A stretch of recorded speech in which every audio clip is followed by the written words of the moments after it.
Sa patuloy na isinasagawang operasyon ng kapulisan ng Benguet, tinatayang 768,000 pesos halaga ng tuyong marijuana with fruiting tops ang nadiskubre ng mga operatiba sa Sitio Bitok, Takalang, Kibungan, Benguet nito lamang ika-13 ng Agosto taong kasalukuyan.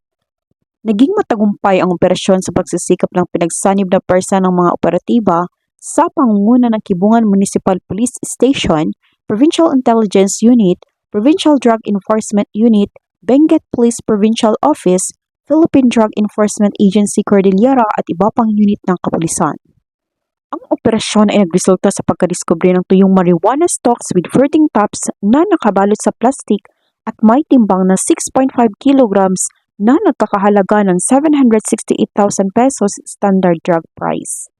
Bagamat walang nahuling cultivator, lahat ng nadiskubring marijuana ay naidokumento at sinunog sa mismong lugar at ang sapat na sample ay dinala sa Regional Forensic Unit Cordillera para sa qualitative test.